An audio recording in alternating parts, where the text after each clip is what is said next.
ಕನಸಿನಲ್ಲೂ ಕೂಡ ಬೆಚ್ಚಿ ಬೀಳುವಂತ ಸೋಲಿಗೆ ಕಾರಣವಾದ ಇದೇ ಗ್ಯಾರಂಟಿಗಳ ಜಾರಿಯಲ್ಲಿ ಚೂರು ಎಡವಟ್ಟಾದ್ರೂ ಸಾಕು ಕಾಂಗ್ರೆಸ್ ವಿರುದ್ಧ ಮುಗಿ ಬೀಳೋಣ ಅಂತ ಬಿಜೆಪಿ ಕಾಯ್ತಾ ಕೂತಿದೆ.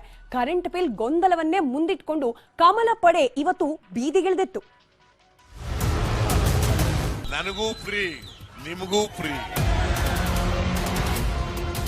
200 ಯೂನಿಟ್ ಉಚಿತ, 2000 ರೂಪಾಯಿ ಖಚಿತ. ನಂಗೂ ಫ್ರೀ, ನಿಂಗೂ ಫ್ರೀ, ಅವರಿಗೂ ಫ್ರೀ, ಇವರಿಗೂ ಫ್ರೀ ಎಂದಿದ್ದ ಕಾಂಗ್ರೆಸ್ ಯೂ ಟರ್ನ್ ಹೊಡೆದಿದೆ.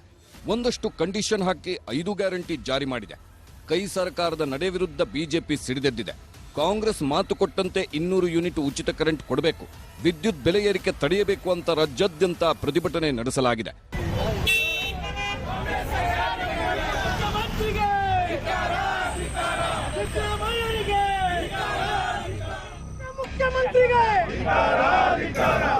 ಕಾಂಗ್ರೆಸ್ ಸರ್ಕಾರಕ್ಕೆ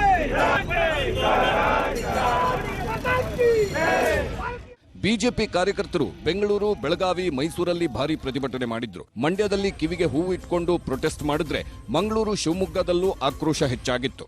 ಇವತ್ತು ಜನಕ್ಕೆ ನಿನಗೆ 200 ಫ್ರೀ, ನನಗೆ 200 ಫ್ರೀ, ಅವ್ರಿಗೆ 200 ಫ್ರೀ, ಇವ್ರಿಗೆ 200 ಫ್ರೀ ಅಂತ ಹೇಳಿ ಇವತ್ತು ಈ ರೀತಿ ಜನಕ್ಕೆ ಮೋಸ ಮಾಡಕ್ ಕೊಟ್ಟಿರುವಂತದ್ದು ನಿಜಕ್ಕೂ ಖಂಡನೀಯ. ನಿಮ್ಗೆ ನೆನಪಿರಬಹುದು, ಸಿದ್ದರಾಮಯ್ಯನವರು ಸಿಎಂ ಆಗೋಕೆ ಅಖಾಡವನ್ನ ಹದಗೊಳಿಸಿಕೊಳ್ಳೋಕೆ ಶುರು ಮಾಡಿದ್ದೆ ಕಳೆದ ಆಗಸ್ಟ್ ನಲ್ಲಿ ಹುಟ್ಟು ಹಬ್ಬದ ನೆಪದಲ್ಲಿ ನಡೆದ ಶಕ್ತಿ ಪ್ರದರ್ಶನದ ಮೂಲಕ. ಒಂದರ್ಥದಲ್ಲಿ ತಮ್ಮ ಪಾಲಿಗೆ ಲಕ್ಕಿಯಾಗಿ ಪರಿಣಮಿಸಿರೋ ನೆಲದಲ್ಲೇ ಇವತ್ತು ಸಂಚರಿಸಿದ್ದಾರೆ ಮುಖ್ಯಮಂತ್ರಿಗಳು. ದಾವಣಗೆರೆ ಸಿದ್ದರಾಮಯ್ಯ ಪಾಲಿನ ಶಕ್ತಿ ಕೇಂದ್ರವಾಗಿದೆ. ಈ ಹಿಂದೆ ಅಹಿಂದ ಸಮಾವೇಶ ಸಿದ್ದರಾಮೋತ್ಸವವನ್ನ ದಾವಣಗೆರೆಯಿಂದಲೇ ಆರಂಭಿಸಿದ್ದ ಸಿದ್ದು 2ನೇ ಬಾರಿ ಸಿಎಂ ಆದ್ಮೇಲೆ ದಾವಣಗೆರೆಯಿಂದಲೇ ರಾಜ್ಯ ಪ್ರವಾಸ ಶುರು ಮಾಡಿದ್ದಾರೆ. ಇಂದು ಜಿಲ್ಲಾ ಪಂಚಾಯಿತಿ ಸಭಾಂಗಣದಲ್ಲಿ ಅಧಿಕಾರಿಗಳೊಂದಿಗೆ ಸಿಎಂ ಸಭೆ ನಡೆಸಿದ್ದಾರೆ. ಅಧಿಕಾರಿಗಳಿಗೆ ಬಿಸಿ ಮುಟ್ಟಿಸಿದ್ದಾರೆ. ಹುಟ್ಟಿದಬ್ಬ ಆಚರಣೆ 75 ವರ್ಷ ತುಂಬಿತ್ತು ನನಗೆ. ಅದಕ್ಕೆ ನಾನು ಇಲ್ಲಿ ದಾವಣಗೆರೆ ಮಧ್ಯಭಾಗ ಅಂತೇಳಿ ಇಲ್ಲಿ ಆಚರಣೆ ಆಗಿತ್ತು. ಮತ್ತೆ ಇವತ್ತು ಕಾಕ್ತಾಳೀಯ ಮೊದಲನೇ ಬಾರಿನೇ ದಾವಣಗೆರೆಗೆ ಬಂದಿದ್ದೀನಿ, ಮೊದಲನೇ ಜಿಲ್ಲೆ ಅಂತೇಳಿ.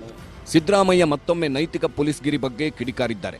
ನೈತಿಕ ಪೊಲೀಸ್ಗಿರಿ ಆಗದಂತೆ ನೋಡಿಕೊಳ್ಳಿ ಎಂದು ದಾವಣಗೆರೆ ಎಸ್ಪಿ ಅರುಣ್ಗೆ ಎಚ್ಚರಿಕೆ ಕೊಟ್ಟರು.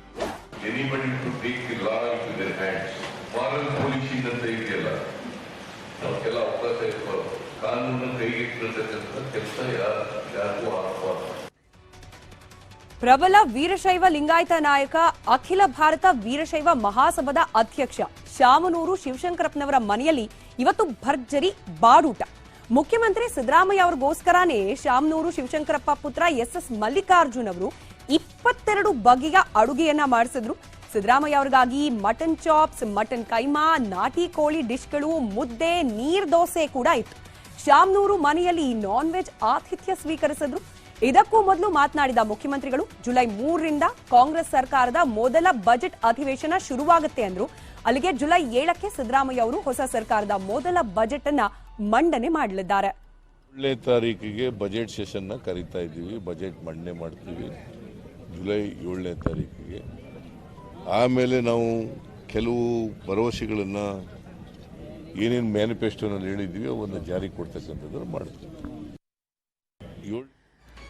ಕಾಂಗ್ರೆಸ್ ಸರ್ಕಾರ ಹಂತ ಹಂತವಾಗಿ ಆಕ್ಟಿವ್ ಆಗ್ತಿದೆ. ಹೀಗಾಗಿ ಬರೀ ಪ್ರತಿಭಟನೆ ಮಾಡ್ತಾ ಕೂತ್ರೆ ಆಗೋದಿಲ್ಲ. ಮರು ಸಂಘಟನೆ ಬಿಜೆಪಿಗೆ ಈಗ ಅನಿವಾರ್ಯ ಅನ್ನೋ ಹಂತಕ್ಕೆ ಬಂದು ನಿಂತಿದೆ. ವಿಧಾನಸಭೆಯಲ್ಲಿ ಆದ ಸೋಲಿನ ಅವಮಾನಕ್ಕೆ ಲೋಕ ಗೆಲ್ಲೋ ಮೂಲಕ ಸಮಾಧಾನ ತಂದುಕೊಳ್ಳೋಕೆ ಈಗಿನಿಂದಲೇ ಕೇಸರಿ ಟೀಮ್ ರೆಡಿ ಆಗ್ತಿದೆ.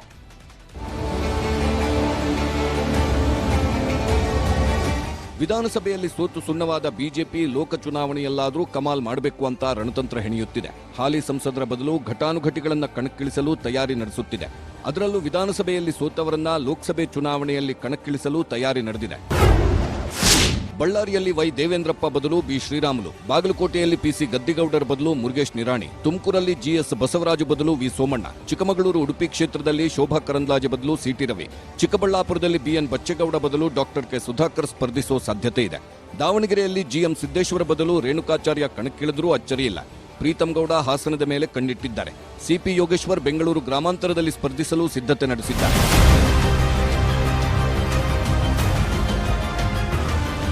ಹಿರಿಯ ಸಂಸದರಿಗೆ ಈ ಬಾರಿ ಟಿಕೆಟ್ ಮಿಸ್ ಆಗೋದು ಬಹುತೇಕ ಪಕ್ಕ. ಕೆಲವರು ಪಕ್ಷ ಸಂಘಟನೆಯಿಂದ ದೂರವೇ ಉಳಿದಿದ್ದಾರೆ. ಚುನಾವಣೆಗೆ 11 ತಿಂಗಳ ಮುಂಚೆಯೇ ಕಾರ್ಯತಂತ್ರ ಶುರುವಾಗಿದ್ದು, ಫೈರ್ ಬ್ರ್ಯಾಂಡ್ ಖ್ಯಾತಿಯ ಅಭ್ಯರ್ಥಿಗಳಿಗೆ ಟಿಕೆಟ್ ಸಿಗುವ ನಿರೀಕ್ಷೆ ಇದೆ.